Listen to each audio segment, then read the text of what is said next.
मनुष्य बल नहीं होता है समय हो। मंगरू भैया ध्यान दें बात पे कि मनुष्य बल नहीं होता है समय हो बलवान। वही अर्जुन वही बाण समय केहू को छोड़ने ना बा। आज राजा हुआ तो यहाँ फकीर हो जाता और फकीर हुआ तो राजा हो जाता। ये समय है आपकी। कहना है 4 लाइन भूमिका में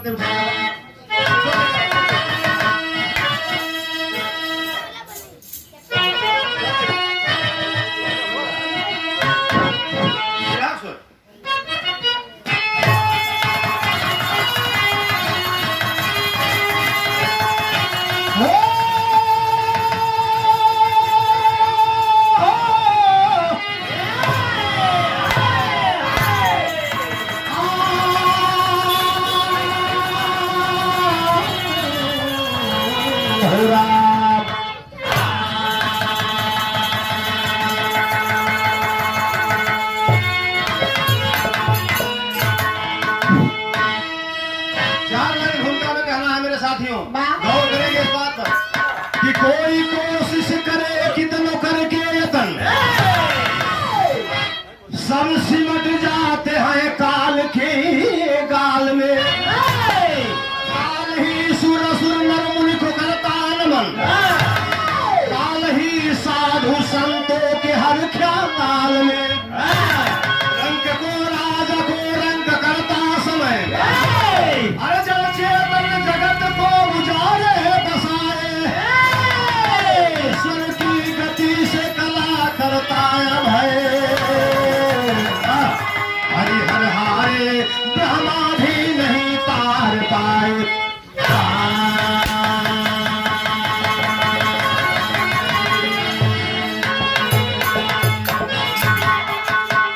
आए बाबू एक लाइन बड़ी अच्छी गीत बा।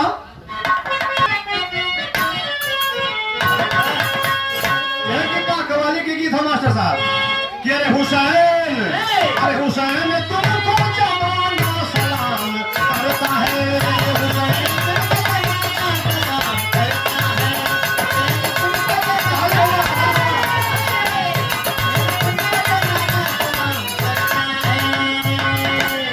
अरे हुसैन तुमको जमाना सलाम करता है। जमाना सलाम करता है। तेरे सजदे को काबा सलाम करता है।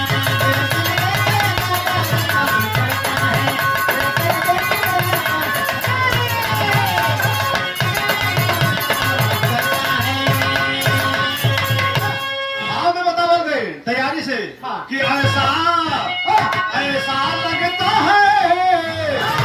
ऐसा लगता है जिंदगी के सारे मजहब हैं।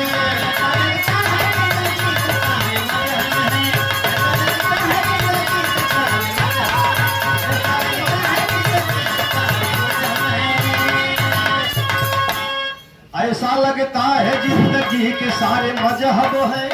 जिंदगी के सारे मजहब है। अरे अजनबी कैसी अजनबी कैसी अजनबी ये सारी दुनिया है। अजनबी कैसी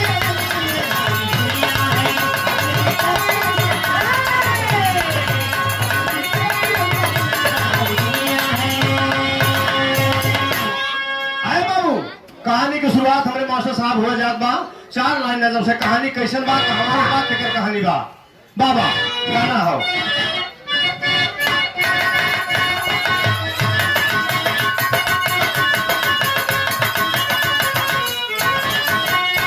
सबसे महान राजा चाहे गांव के राजा हो, चाहे क्षेत्र के राजा हो, चाहे देश के राजा हो, वह महान माना जाता है। सबसे महान राजा विक्रमादित्य थे। प्रजा का ख्याल करते दिल से नित्य थे।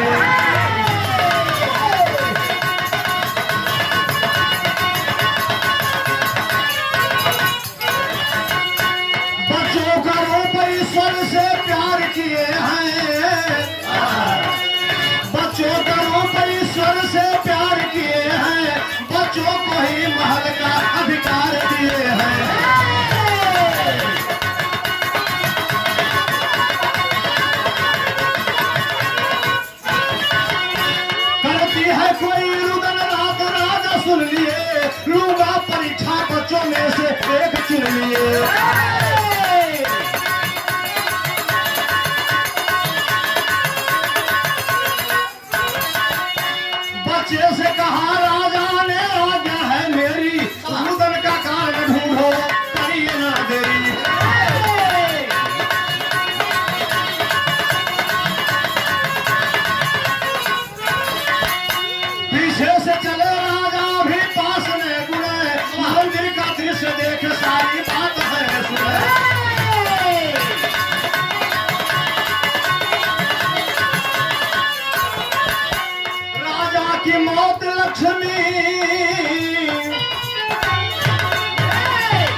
है भी राजा उपाय जताई। अरे भैया कहानी के समझ रहे आप लोगों ने?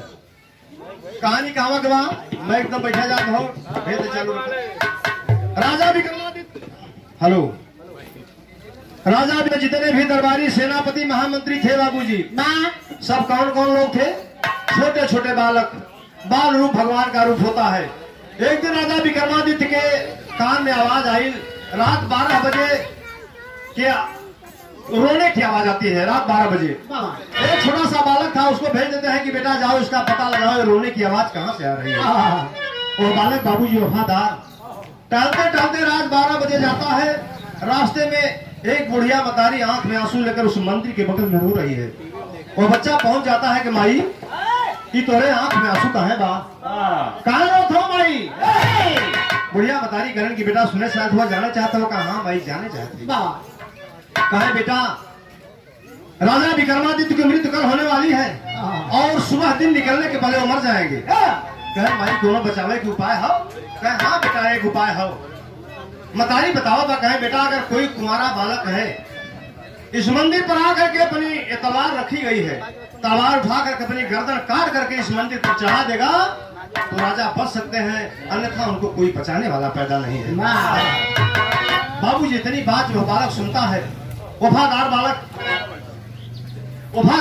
बाबूजी सुनता है तो कहता है कि मेरे जैसा मैं तो कुंवारा में हूँ, कुंवारा मैं हूँ। तलवार बाबूजी उठा लेता है और उठा कर अपनी गर्दन काट करके मंदिर पर चढ़ा देता है। उसी समय राजा विक्रमादित्य बाबूजी मंदिर के पिछारे खड़े थे, उसे देखा नहीं गया। बाप रे बाप, इतना वफादार बालक हमारे लिए जान दे रहा है तो मेरा क्या फर्ज बनता है? राजा कहले बाबूजी तलवार उठौलन करके मैं भी अपना जान दे दूंगा इस बच्चे के नाते। तलवार उठाते हैं जो ऊपर ले जाते हैं गर्दन काटने के लिए बाबूजी। उस समय काली माई प्रकट हो जाती है। काली माई के बड़े पक्के पुजारी थे विक्रमादित्य राजा। कहे बेटा रुक जाओ, ऐसा मत करो, लेकिन बेटा आज के बाद किसी के ऊपर शंका मत करना, शंका भूत होता है। शंका की कोनो दवाई ना बा मास्टर साहब, कि भाग करो दवाई, कोई दवा नहीं है शंका की।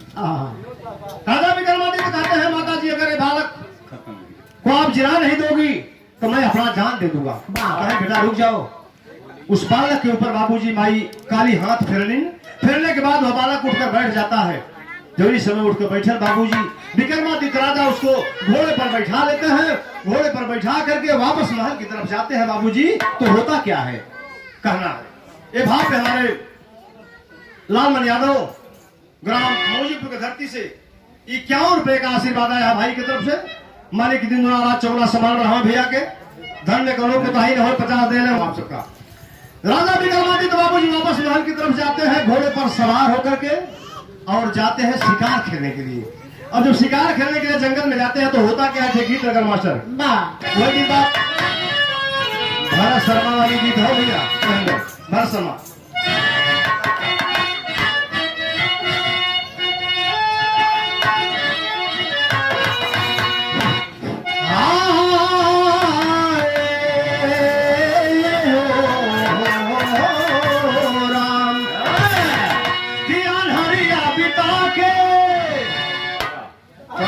अपने दुल्हा के काटवा मंगरू भैया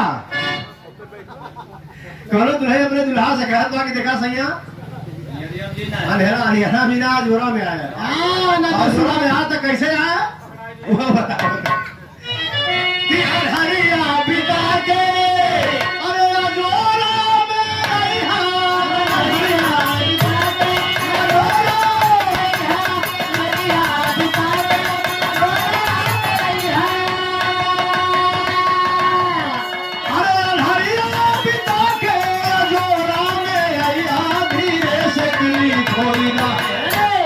किली छटका है धीरे से, अरे धीरे से किली खोल जा ऐसी कड़ी बजैया धीरे से किली बजैया धीरे से किली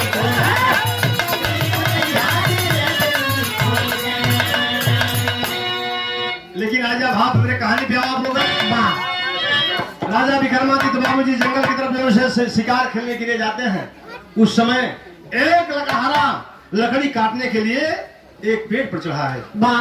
अपना जीव को पालन के लिए। हाँ। उस समय होता क्या है कि भाई बिहान, अरे भाई बिहान छोड़ चला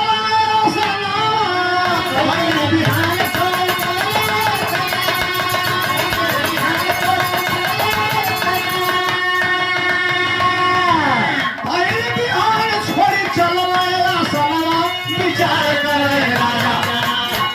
विचार करे राजा।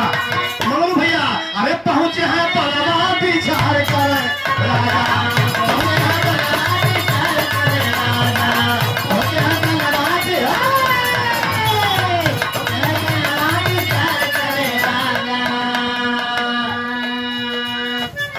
राजा विक्रमादित्य बाबूजी पहुंच जाते हैं वहां पर और एक भालू बाबूजी भी पेड़वा पे चढ़ा जात बा उल्टा पैरवा से।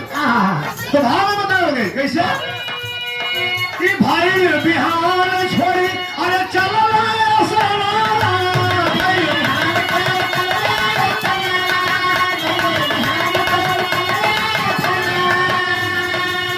अरे भाई बिहान छोड़ी चलो विचार करे राजा। पहुंचे हैं बनवा विचार करे राजा।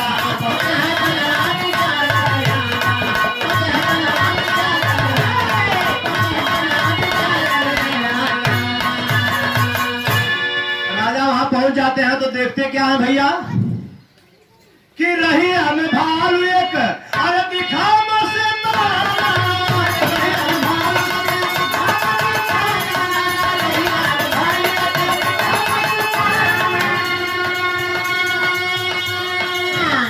अरे छुप के राजा देखा है भालू के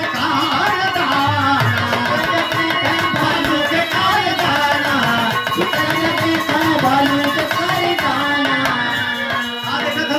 कि पेड़ा बापे लकड़ी अरे पेड़ा बापे लकड़ी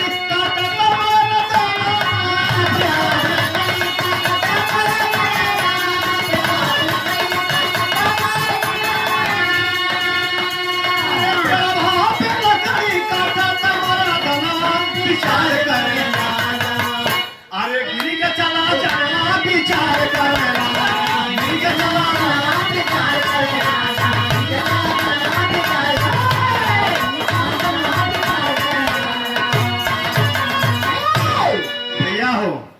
राजा विक्रमादित्य है देखलन कि उल्टे पैर से भालू हुई पेड़वा पे चढ़ल जात बा और लकड़हारा बेचारा लकड़ी काटत बा अपने जीव को पार्जन के लिए खाना पीना बनावे खातिर। वो भालू के देखेले बा डर गेल। डरने के बाद वहीं पर से बाबूजी बुद्ध सूची पड़ल। जब बुद्ध सूची पड़ल हुई बलुइया में और एक प्राण पखेरु निकल गेल। जब प्राण पखेरु निकल गेल तो भलुआ कैलेस का वही भलुआ बलुइया में 4-5 फेरा लोढ़ले बा। लोढ़ले के बाद एक सुंदर कन्या का रूप बाबूजी बनाए के इथे पक्का कुआं रहल है। पहले कुआं रहल जमाने में, अब तो ना बा। पक्का कुआं के चौतरा पे जाए के बैठ गेल। एकदम 16 साल के कन्या, गोरे गोरे गाल, घुघराले बाल, काली काली आंखें, काली काली भौहें, इतना सुंदर कि लागत बा कि भगवान का इतवार के कर ले रहे। फुर्सत में पंडित जी राहुल भाई केहू की सुंदरता इतनी अच्छी होले, चाहे लड़का हो चाहे लड़की हो, इतना भगवान अच्छा से कर दे रहे तो लोग ललायित हो जाते। क्या बड़े सुंदर लड़का हो, बड़े सुंदर लड़की हो, भगवान के दिन है ये हमारा प्रकृति की दिन है। इतना सुंदर लड़की 16 साल के बाबूजी जाके बैठल बा। अच्छा बैठल बा यार भाई का एक गीत लगे मास्टर कवर की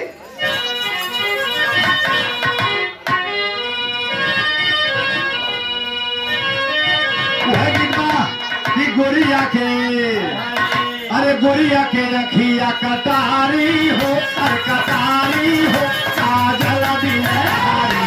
गोरिया के रखिया कटारी हो, कटारी हो कटारी हो, कटारी हो काजल बिहारी।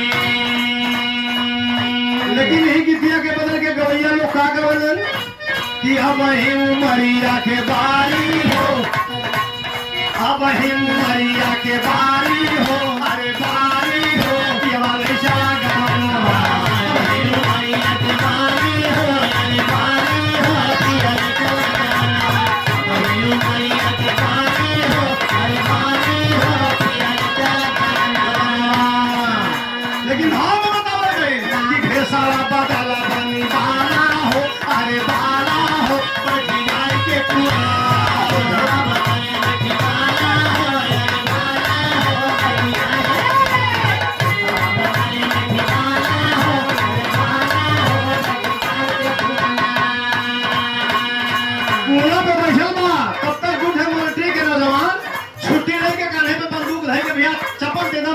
बस्ती में तुम बेचारे आवत रहने हैं वही बागी में जब पहुंचे तनी महाली वाली बागी में लड़कियां बैठा हुआ कुआं सजन के बाप रे बाप बड़ी सुंदर लड़की बैठल है यार बड़का भाई छोटे भाई से कहा बा का कहत बा कि वही रही से आवत रहे दू जवाना वही रही आते रहे दू जवाना वही रही आते रहे दू जवाना सेना से छुट्टी पाए सगही बिराना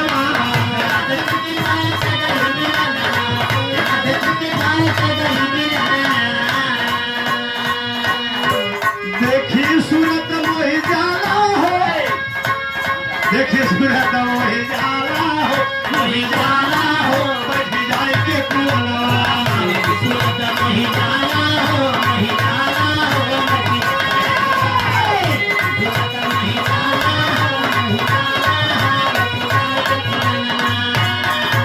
आए भैया दो नौजवान मराठी के कंधी पर बंदूक रख के बाबूजी आ रहे थे उसी बाग में थोड़ा सा सोचे कि विश्राम कर लिया जाए थोड़ा सा पानी धना कर लिया जाए उसके बाद चला जाए दोनों नौजवान बैठ जाते हैं बंदूक रख करके बड़का भाई छोटे भाई से कहता बा कि यार हमार तो शादी भइल बा लेकिन तोहार ना भइल बा अगर वही लड़की से तोहार शादी हो जाता है तो माई बड़ी खुश हो इतनी सुंदर लक्ष्मी अपने घर में अगर चली जाती नाजू भैया इतनी सुंदर लक्ष्मी अगर घर में देखिए नारी नर से नारी होता है नारी नर की हाँ इनसे पैदा हुए बड़े बड़े विद्वान तमाम लोग पैदा होते हैं नारी का अपमान कभी नहीं करना चाहिए नारी बाबूजी नारी से नर होते हैं नारी नर की खान वाह भाई वाह इनसे बड़े बड़े पैदा होते हैं विद्वान जवान किसान सब के पैदा होला इसलिए नारी के अपमान कभी न करे के चाहिए नौजवान सोचता है कि लक्ष्मी का रूप है अगर ये चलेगी हमारे घर में तो माई इतना खुश हुई कि कुछ कहे वाली बात ना वह जवान कहता है छोटे भाई से जाओ उससे पूछो कि अगर शादी उसकी न हुई हो तो अगर शादी करना चाहती है तो हमसे शादी कर ले नौजवान करता क्या है बाबू जी गीत लगाता है कैसे मास्टर तमाम गीत है कि फेंके देने थारिया झारिया ये गीत बहुत पहले सुना रहा होगा कि फेंके देने थारिया झारिया उठे ही आवेला हरिया पहुँच गिरा लेकिन यही गीतिया के कैसे लोग गावे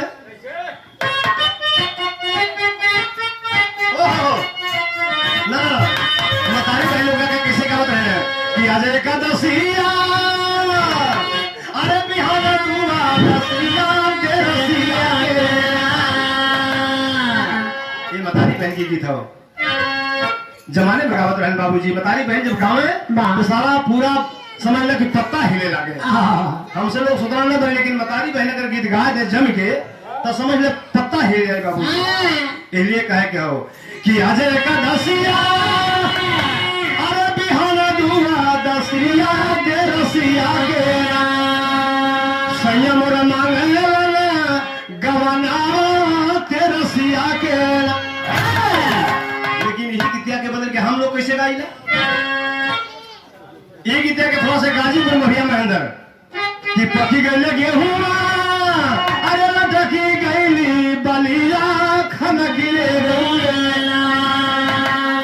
गोरी के खेते खेते चूड़िया खन गिरे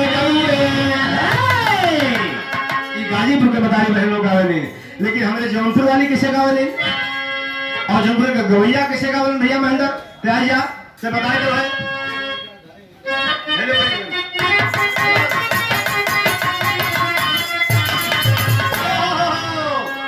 कि धैली गोरी का गई दही में देली रागरी कुआना जाली अरे कुआना जाली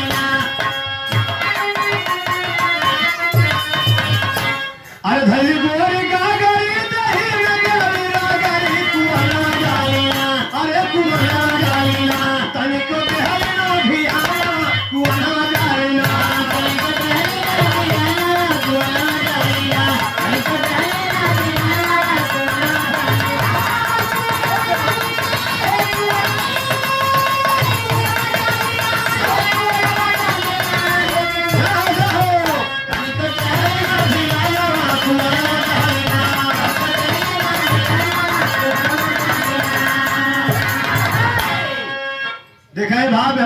भाई समाज के आप सम्मानित हमारे क्षेत्र के ब्रह्मणी लाल मन यादव बड़े भाई के कोमल कर से 51 रुपए का आशीर्वाद आया है। भाई को बहुत प्रणाम, दोबारा तिबारा पुरस्कार भैया से ये कोविड-19 में बड़ा सहयोग कर हुआ जाना हमारे के बहुत प्रणाम बा भैया से, आशीर्वाद के चाहे इसे बनल रहे। बड़का भाई छोड़ के भाई से कहता कि जाए कि पूछा अगर ओकर शादी लड़किया के ना भाई हो तो हमसे कह ले।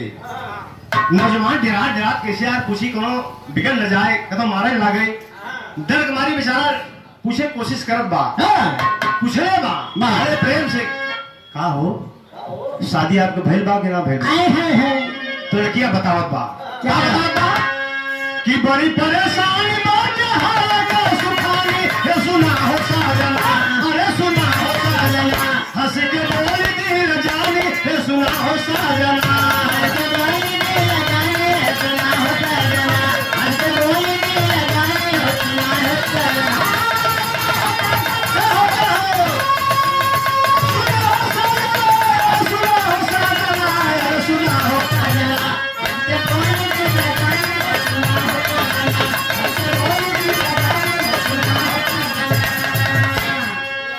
कहे बड़ी परेशानी तबा आप देखत हुआ जंगल में केहू ना मिलल बा फोट तनकी हमार देख ले कितना सुखायल बा चपले चली हलिया के शादी करोगी शादी करे के लिए चलेला इना देखता कितना हमारा पास सुखान बा एक गिलास पानी देते ले होता तनकी एठे बर्फी निकाल के देते होता अजय भाई गिनाए ई सेवा तनकी करे सीखा।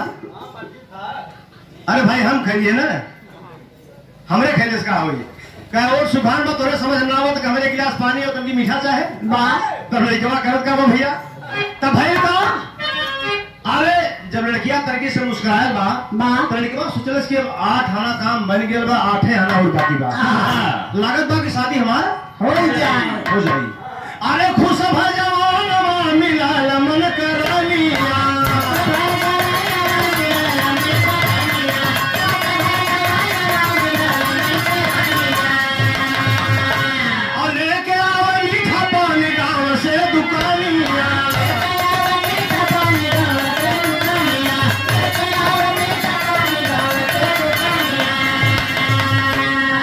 सुख सभी सुना होता है अरे सुना होता है हंस के बोल दिल जानी है सुना होता जना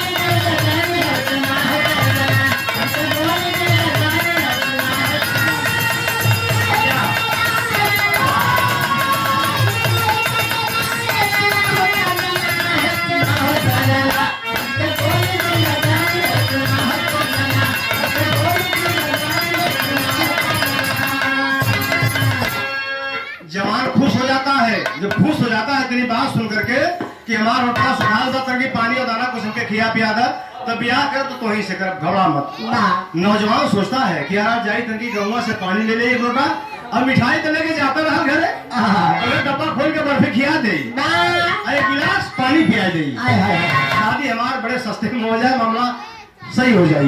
यही जवान सोच करके बाबूजी गाँव में जाता है। जब गाँव में जाता है पानी लेने के लिए बड़का भाई बैठल बा और लड़की हुई चौतरा पे बैठल बा। जब छोटा भाई गांव में जाता है दुल्हन लड़की 16 साल की कन्या बाबूजी वहां से उठल बा उठने के बाद कैलेश का ठेके लगल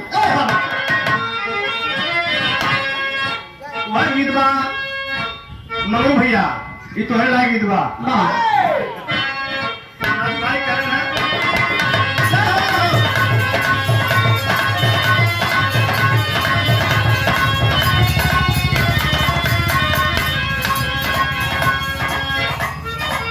हो रामा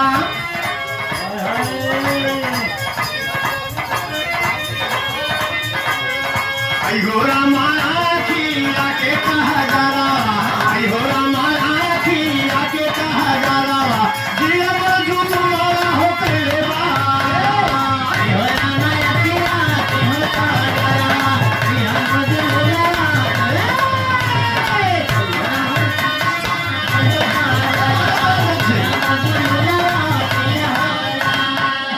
पहले के जमाने में आप लोग देखत रहा ओझा सूखा लोग उठलवा उठाए ले गुजरात भाई लौंगिया उठा ले तो एकदम लौंगिया सटावे तुमने हरी मैं तेरे पे देखा भूत है कि मैं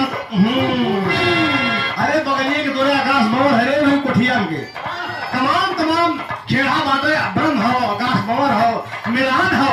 अरे तोरे चांदी पे आयल बा चांदी पे तमाम तमाम सोखा झाड़ बता दे भैया।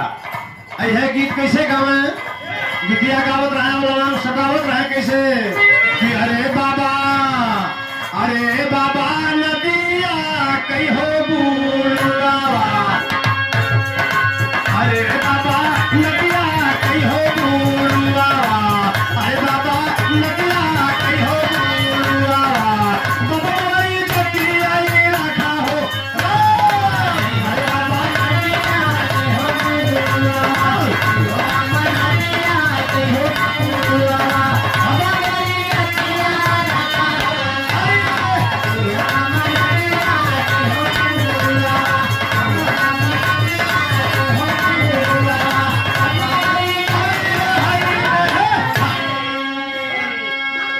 ऐसे गाय के ओझा सोखा लोग झुमाए दे एकदम नचाए दे एकदम समझ खिलाए दे।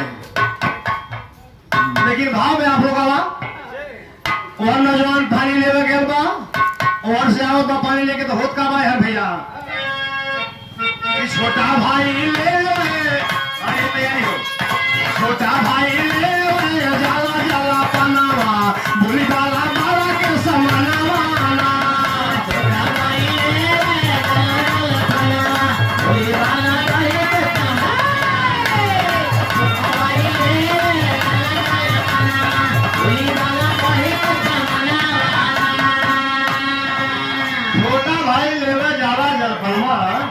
बोली बाला बड़ा के समरवाना बाकी भाई बा सुनकार बा उनके छतरा पर से चली आए कि आप 51 रुपए का आशीर्वाद सतराम बिंद की तरफ से आप समाज के सम्मान के बड़का भैया बहुत वो काम करता हूँ मालिक शुक्र कर रहा हूँ तरक्की मिले भैया के आपके आगे बढ़ा और बहुत वो काम सब भैया लोगों के भाई ले जाला जाला पनावा छोटा भाई ले जाला जाला पनावा बोली बाला बाला के समनावा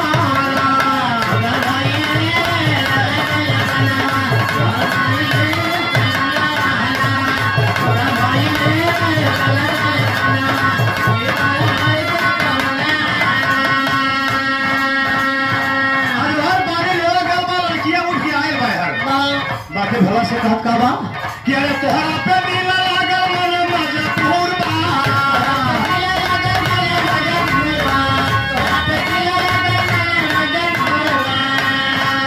तोहरा पे दिल लागल मन मजबूर बा छोट कन्ना नहीं बोले के सहूर बा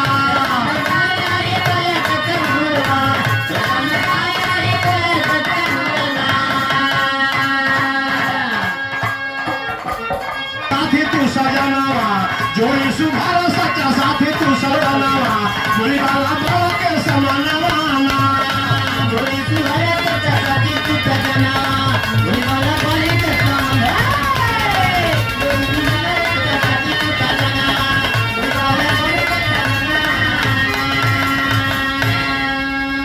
कहाँ छोड़का के हमारे छोड़का के बोले सौर ना बा बड़का भैया से लड़किया कहता कि हमार तो हाथ जोड़ी गजब के बा और शादी हम कर तो तोही से करब हम दूसरे से नहीं करब बड़का भाई से के देखा छोड़के के बोले के सौर ना बा हम तो शादी कर तो तोही से करब हमार तो हाथ जोड़ी गजब लंबाई चंबाई भी बराबर बा ब्याह करे तो हमार तो हाथ पार हो जाई और छोड़का तो छोट बा और हम बढ़ हई मजा न आई तो इस ब्याह करब हम बड़का भाई बड़े चक्कर में पड़ गए गरीब बाप रे बाप अरे पगली हमार ब्याह भयल बा तो हमारे पदे में भयो लग भी ऐसा मत कर ना मान बाबूजी दबोच के ऐसे हजार जाके पकड़ ले ऐसे और मल्टी के जवान तरावल कर मल्टी वाले थोड़ा मुठ होते हैं आप बोल मल्टी वाले तंगी मुठ होते हैं आप अकेला लग गया कि हाँ जाके गिरा मार तो हाथ चारों खाना चित हो जाए बेचारा बदमाशी कर जब वहां जाके गिरी लड़कियां ना तब भैल का अपन बार और तनकी बिखेर ले लेस तेरा बिलाव लो तनकी हर भीतर भीतर कह दे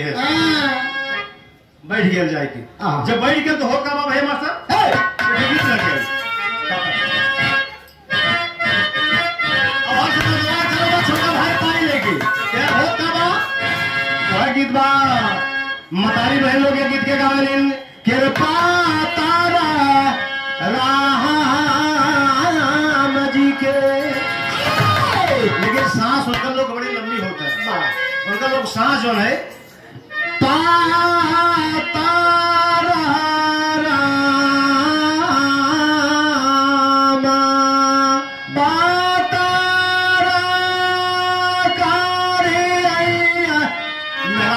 लंबी सांस होला, उतना लंबी सांस में लोग ना आवा, लेकिन आवा हमारे भाव में। अरे पातारा राम जी के, अरे हाय पत्रकार ही हो राम, पातारा राम जी के, पत्रकार ही राम, पातारा राम जी के,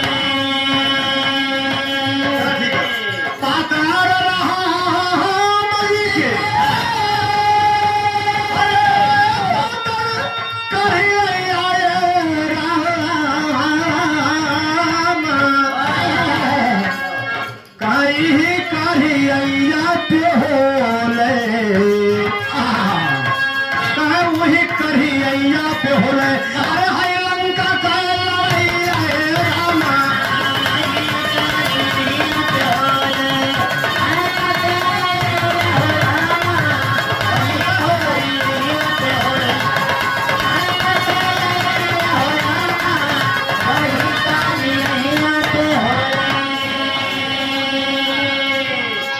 बाबूजी भाव में बतावल गई। नौजवान पानी लेके आवत बा, लड़की हर बार तितिर बितिर कह के बैठल बा, लइके मीठा पानी पहुँचल। अरे हाय छोट का बिरन में रामा, लइके मीठा पानी पहुँचल, लइके मीठा पानी पहुँचल।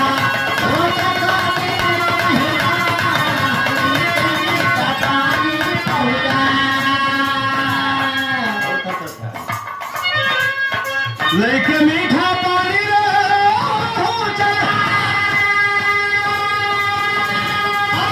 छोटका राम,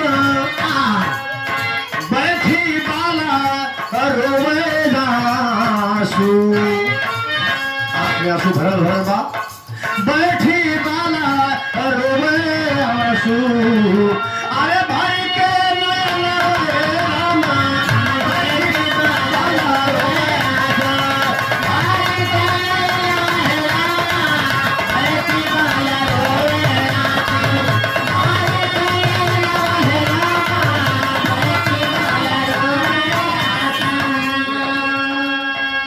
जिंदगी के धीरगी तोहरे। नौजवान पानी और मिठा लेके पहुंचल बा, कहला तन की पानी पीने गिलास अच्छे है बर्फिया खाएला, कहा तो और पानी और मिठा ला भट्टा के कोले में। हमें पहले का सहूर देखा था, पानी और मिठा ना चाहिए मैं, तोरे जिंदगी के बेकार हो, जिंदगी के भीग हो। देखा कैसे चढ़ावत बा, कहे कि जिंदगी के धीरगी तोहरे मिठाई,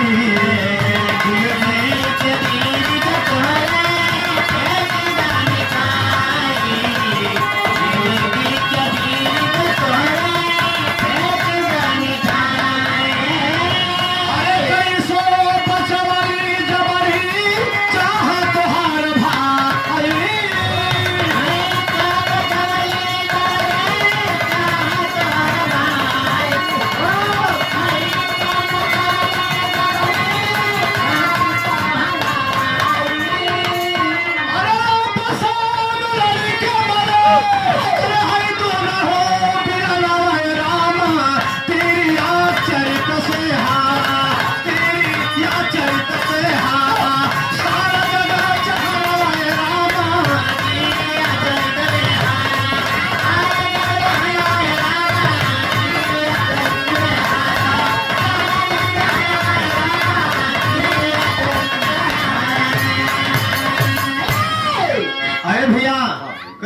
भाई, पानी कुल भट्ठा के गोली में जा, हमके कुछ नहीं चाहिए। कहे पहले अपने भाई के देखला, ये हमार हालत कैले से के, ये तो हर भाई कैले से ऐसा हाल हमार देखले से बाल उल की बिखरा बिलाओ यह तितिर पितिर। कहे सार सही बात हमार भैया तो बड़ा गलत कैले से। बड़ा गलत कैलेस। सावन से भादो दुबर ना होला बाबूजी। छोटका भाई घर पर कहा भैया ये चाहता तो है यही भी हमका पानी लेवे खातिर भेजले रहना है। कहने रे चुतिया, अरे बेवकूफ, मैं बड़ा भाई होकर के तुमको नौकरी दिलवा, छोटे भाई को पुलिस में नौकरी दिलवा और तुम हमारे ऊपर लांछन डाल रहे हो। ऐसा कभी मत सोचो, मैं ऐसा कर ही नहीं सकता। बाबूजी इतने बाती पे छोटका भाई बंदूक उठा ले। अच्छा बंदूक उठा ले छोटका भाई, तो बड़ा भाई बंदूक उठा ले। दोनों ढोल बाबूजी थाए थाए गोली चली गई और दोनों भाई आपस में प्राण पकड़ो निकल के दोनों मर गए।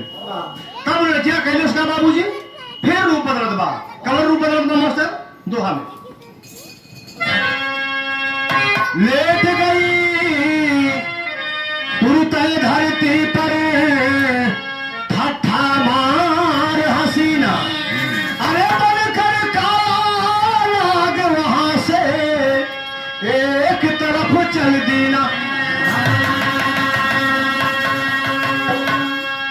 काला नाक रूप धारण के लेलिस, कन्या के रूप धारण कर लेस। ओकरे बाद बाबूजी काला नाक रूप धारण करके अब कहाँ चल बा, नदी के किनारे बाबूजी संसन जौनी समय नदी के किनारे जात बा। राजा विक्रमादित्य बाबूजी सुबह से लगल हुए पीछे पीछे कर, यार ये है क्या बा, तमाम रूप बदल रहा है, कौन है आखिर? तमाम रूप बदल करके लोगों को मुआ दे रहा है, मार दे रहा है। राजा विक्रमादित्य चिंता में पड़े हैं बेचारे। काला नाक रूप धारण करके बाबूजी जात बा। एक है भातेरी के भाव मास्टर बा, तेरी है तेरी।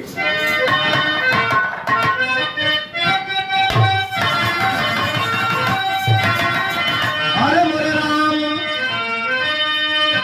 समैया सबसे सानी जग में, बताइए आप लोगों के, हम के मनुष्य बने होते हैं, समय हो बलवान। अरे समैया सबसे सानी जग में, अरे मोहन महाकाल के गावी रमण ज्ञानी, रमण ज्ञानी।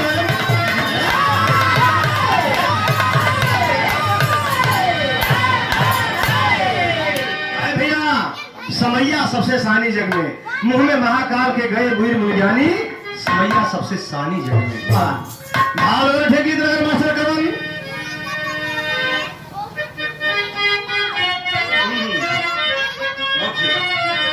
वह गीत बा कि तूने गजब रचा भगवान, कि तूने गजब रचा भगवान, खिलौना माटी का।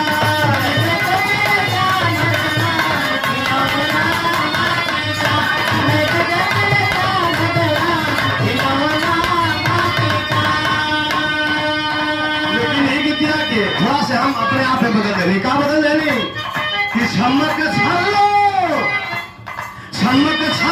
चली है बाजार, कमरिया पे हाथ धर के, कमरिया पे हाथ धर के, चली है बाजार, कमरिया पे हाथ धर के। चले राजा है, राजा विक्रमादित्य पीछे पीछे पीछे हुए कि देखिए अब नाक रूप धारण के कभी कहाँ जात है।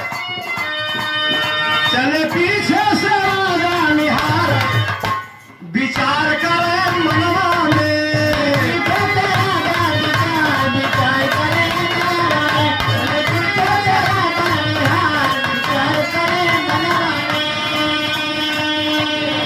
नाग पहुंचा नदी के किनारे, विचार करे मनवा में।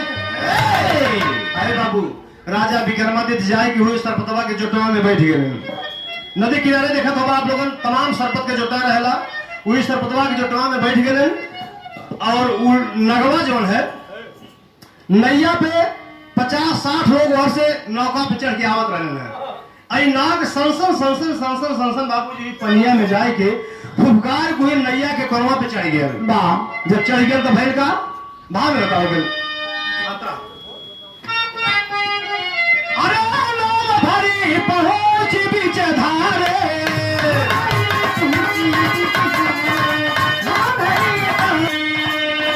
लग गया सीधा जल फारे,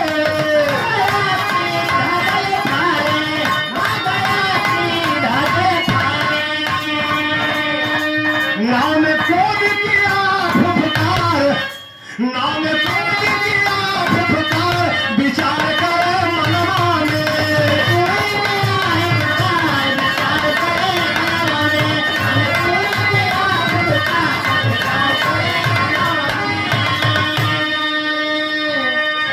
हमके दुल्हन चाहिए अंग्रेजी स्टाइल वाली ना हमके दुल्हन चाहिए अंग्रेजी स्टाइल वाली ओहो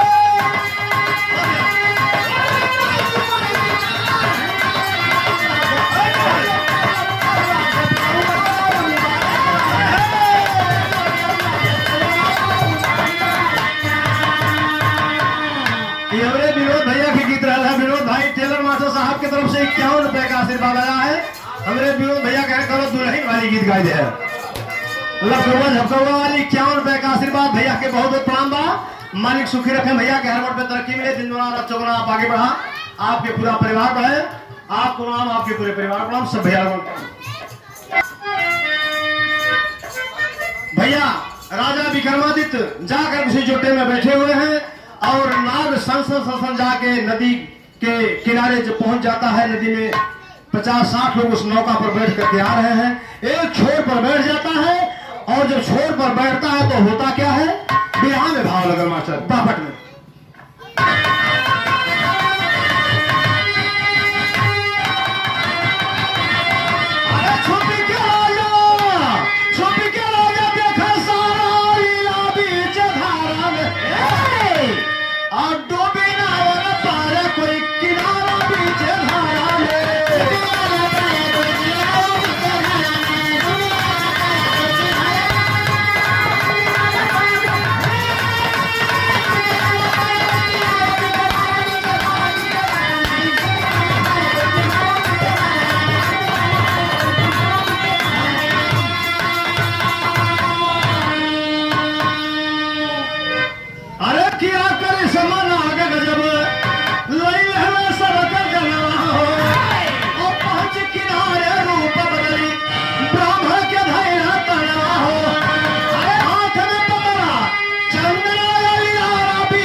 महेंद्र यादव आप बड़े अच्छे कलाकार कोरस के कलाकार आप ग्राम गुरैनी की धरती से बिहार सुनन भैया देखा वहां से प्रेम जगल आ गए महेंद्र यादव भाई आप ट्रैक्टर एजेंसी पे आप कार्यरत है शाहगंज में इस समय और भागे भागे वहां से चले आ रहे हैं भाई को बहुत बहुत प्रणाम करता हूं मालिक सुखी रखे भैया आपके पूरा परिवार आपके सुखी रहे भाग दौड़ करते रहिए मालिक से आदरा वंदना करता हूँ कि दिन रात चौगुना आप बढ़े आपका पूरा परिवार बढ़े 51 रुपए का आशीर्वाद भैया से बहुत बहुत प्रणाम मालिक सुख रखे भैया के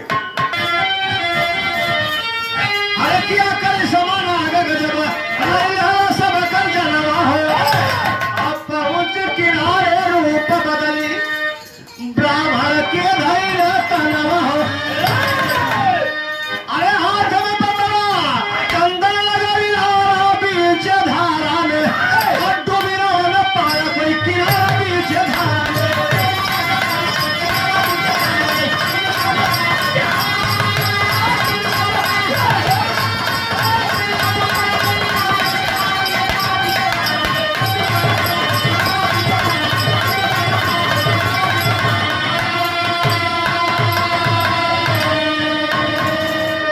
अरे बाप रे बाप 50-60 आदमी बेचारे वही पानी में डूब करके मर गए।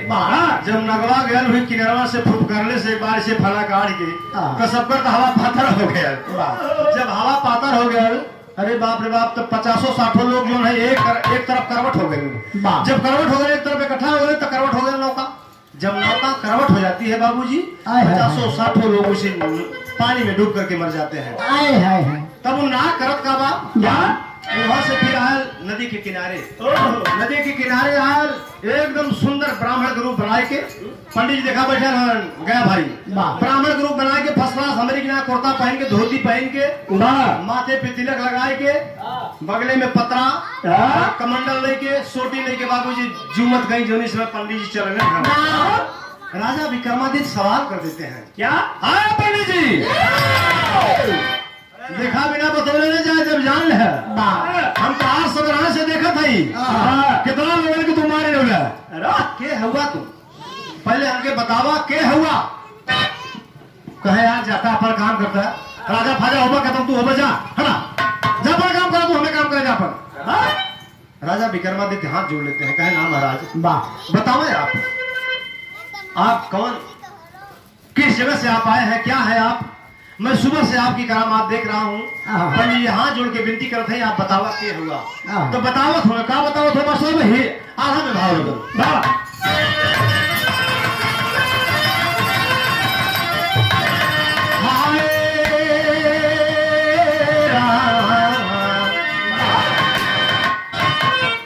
हाथ जोड़ी राजा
राजा विक्रमादित्य पंडित जी हाथ जोड़ के आपसे विनती हम करते हैं आप क्या हुआ बताता हूँ कहन बेटा अगर पूछा चाहते हुआ प्रेम से तो मैं महाकाल हूँ जौने बहाने जेकर आवेली वही बहाने हम का जाके मुआ देगा लेकिन कहे महाराज तब कहे बेटा जे भगवान के भजन में लीन रहेला प्रभु के 2-4 मिनट 10 मिनट जे भजन करेला तो वही ऊपर हमारे कोनो अधिकार ना हो बेटा कहे बारे महाराज तब तो आप हमारो विषय में जानत होगा जब इतना अंतर्यामी आप होगा तब हमारो विषय में जानत होगा कि हमारे मृत्यु कैसे हुई और कब हुई पंडित जी कहे बेटा जरूर बता दे कैसे बतावत हो भैया सबर मिलेगा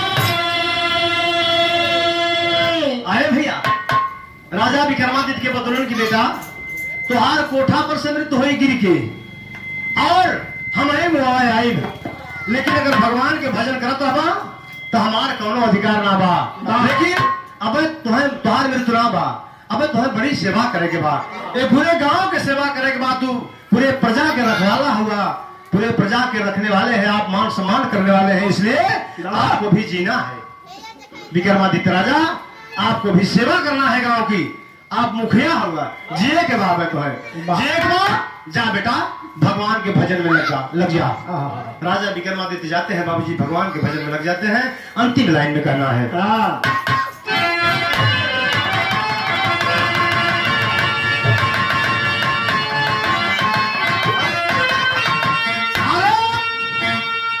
प्रभु के भजन भुलाई जे